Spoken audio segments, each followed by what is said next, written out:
विधानसभा चुनाव से ठीक पहले नागौर जिले में सीबीआई की एंट्री हो चुकी है। सीबीआई की एंट्री के साथ ही नागौर जिले की राजनीति में खलबली भी मच चुकी है। हम बात कर रहे हैं नागौर जिले की खींवसर विधानसभा क्षेत्र से जुड़ी हुई राजनीतिक गतिविधियों व सीबीआई की एंट्री को लेकर। खींवसर से कांग्रेस की टिकट पर चुनाव लड़ने की तैयारी कर रहे दुर्ग सिंह खींवसर को लेकर यह खबर है कि सीबीआई उन्हें कभी भी गिरफ्तार कर सकती है। अगर दुर्ग सिंह खींवसर की गिरफ्तारी होती है तो फिर खींवसर की राजनीति में नए समीकरण बनेंगे और पूरे नागौर जिले की राजनीति इससे प्रभावित होगी।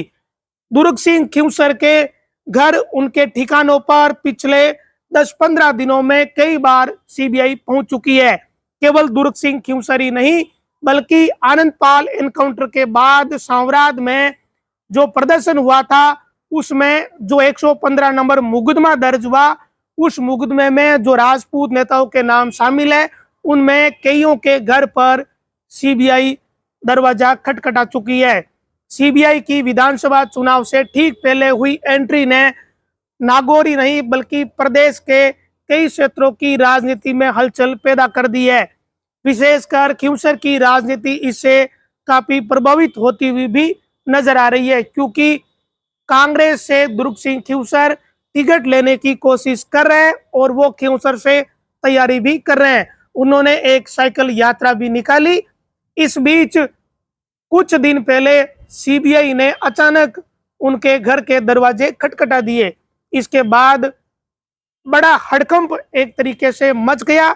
जो लोग 5 साल पहले सांवराद में आनंदपाल एनकाउंटर के बाद प्रदर्शन करने वाले लोगों का नेतृत्व कर रहे थे, उनके खिलाफ एक जो मुकदमा दर्ज हुआ 115 नंबर मुकदमा, उस मुकदमे में जो भी आरोपी थे उस मामले की जांच सीबीआई द्वारा पिछले 5 साल से की जा रही है और अब उन सभी नेताओं को टेंशन होने लगी है। सीबीआई की चार्जशीट में किन किन नेताओं के नाम है और क्या आने वाले दिनों में किन किन नेताओं की गिरफ्तारी हो सकती है, ये तो आने वाले दिनों में सीबीआई की कार्रवाई के बाद ही पता चलेगा। लेकिन एक बात साफ हो चुकी है कि अभी पिछले 10-15 दिन से सीबीआई इन नेताओं के दरवाजे खटखटा रही है। विशेषकर दुर्ग सिंह खींवसर को यह चिंता सता रही है कि अगर उनकी गिरफ्तारी हो जाएगी तो फिर उनके चुनाव का क्या होगा। दुर्ग सिंह खींवसर के अलावा कांग्रेस समर्थित जो राजपूत नेता है उनके यहाँ भी सीबीआई पहुंची है और उनको लेकर भी सीबीआई ये पता लगाने की कोशिश कर रही है कि ये लोग कहां पर है। इन सारी चिंताओं के बीच दुर्ग सिंह खींवसर ने करीब 5 दिन पहले फेसबुक पर लाइव आकर कई बातें कही थी और ये कहा था कि उनकी कभी भी गिरफ्तारी हो सकती है। अगर दुर्ग सिंह खींवसर की गिरफ्तारी होती है तो निश्चित तौर पर खींवसर की राजनीति पर भी इसका असर होगा, क्योंकि यह सर्वविदित है कि जब जब दुर्ग सिंह खींवसर चुनाव लड़े हैं तो उसका फायदा हनुमान बेनीवाल को हुआ है। लेकिन इस बार राजनीतिक सिनेरियो कुछ बदला हुआ है। ज्योति मिर्धा बीजेपी में चली गई है और यह संभावना जताई जा रही है कि ज्योति मिर्धा को खींवसर से बीजेपी चुनाव मैदान में उतारेगी।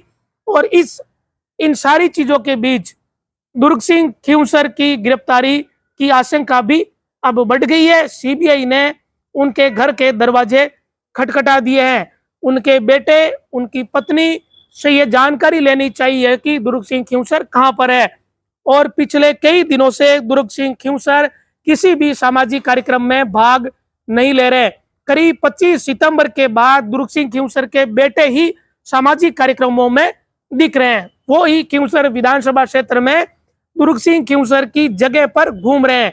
ऐसे में यह साफ है कि दुर्ग सिंह खींवसर को भी यह चिंता सता रही है कि उनकी गिरफ्तारी हो सकती है। वो भी कहीं ना कहीं किसी सेफ हाउस में या अपने सुरक्षित ठिकाने पर हो सकते हैं, ये संभावनाएं हैं।